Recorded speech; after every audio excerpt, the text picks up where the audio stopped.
Welcome back into Talking Fitchburg. Joined today for the Better Business Bureau right here in Wisconsin, our Wisconsin rep, Tiffany Schultz. Welcome back to the show, Tiffany. How you doing today? I'm great. Thanks for having me. Hey, thanks for jumping on today. And we're going to be talking about moving scams and perfect timing. In some respects, perfect timing. You're going to be moving kids out, and then they're going to be moving back in, or maybe you're going to be moving out of house and moving back in. Whatever the case, we want to make sure that you stay safe when doing this. So, Tiffany, startling statistics when it comes to complaints that have been filed to the BBB about moving. The summer months are the busiest time for moving. And what does that mean? It means that you have more potential for falling for a moving scam if you plan on changing residences or maybe moving college kids out back home in first apartments, you name it. So 15,000 complaints were filed against moving companies last year, and over $129,000 were lost because of moving scams. So if you're moving, we want you to be careful. We want you to choose a mover who's legitimate, who's going to be a reputable company for you. And we have some tips to share with you today. That's a pretty substantial amount of money when we're talking about moving here. And there are so many different ways that, or so many interactions and different moving type styles and whatnot. So these tips will help you here certainly for it. Let's start with the most important one is getting multiple quotes. So important on especially things like this because apples to apples always isn't an apple to apples. Just as you're hiring a contractor or any other type of business to do work in your home, it's important to do the same if you're hiring a moving company. So, that moving company that may be down the road from you, go ahead and get a quote, but also get quotes too and compare those bids apples to apples. Are they including the same thing? Moving bids are required to include all packing materials except if you're planning on opting out of that. So you want to make sure that your bids are based on weight and not by volume.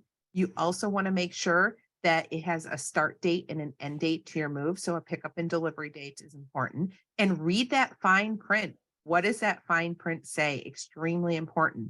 And if a mover is going to do business without you without signing a contract, that's a red flag. Absolutely. I think easy things to do there, certainly, but you definitely want to take as much stuff because this is your stuff. This is your livelihood. So you want to make sure it's protected all ways as it makes the move from point A to point B. So other tips that you could watch out for potentially, what would be some warning signs that might tip you off to that this is a scam or not a legitimate company? Go to the company's website and review it. It should have full contact information on it. Doesn't have an address, doesn't have a phone number, not a good sign. It should also have insurance information and registration information on it too. And you can go ahead and cross check that information with the American Moving Association. Make sure that that is a legitimate company. Are moving across state lines, that company is required to be registered. So go ahead and ask that company for their registration number. If they're very vague about it, it's a red flag that something's wrong. Yeah, I think that definitely would give you some red flags, certainly, and really important to check because I just recently had some friends move, and they were moving across states, and you're like, well, how does it work, you know? And it turns out that theirs went to a warehouse first before it actually got moved. So there's things that you want to find out because again, it is your stuff, and you want to make sure it ends up where it's at. Another thing too is the inventory of belongings. Why is that important to do it? And I know on the surface you're like, well, come on, Jeremy, but in all honesty, there's a lot of boxes and they look the same. You know, one of the scams is that they pack up your personal belongings for you, they get loaded on the truck, and then they're not delivered to you or they're held hostage.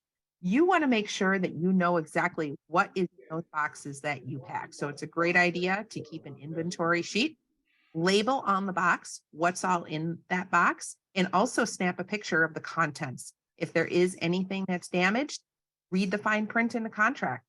Is it covered? Customer packed boxes are usually not covered by the moving company unless a provable negligence can be proved. Yeah, definitely important there. And the big one, we've said this one time and time again, but darn it, pay with your credit card. Pay with your credit card. We talk about this every month, not your debit card. Your credit card is going to give you additional protections that other forms of payment may not. If a moving company asks you to pay 100% upfront, it's a red flag that it could be fraudulent.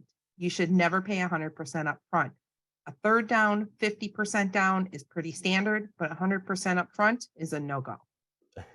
Perfect, perfect information. All right, reporting these scams also really important. We spend a lot of time educating about what these scams are, but the only way to learn more about what's going on out there, so we can provide information, we being you, provide us information, is reporting it. And why do we need to do that, and how do we do that, Tiffany?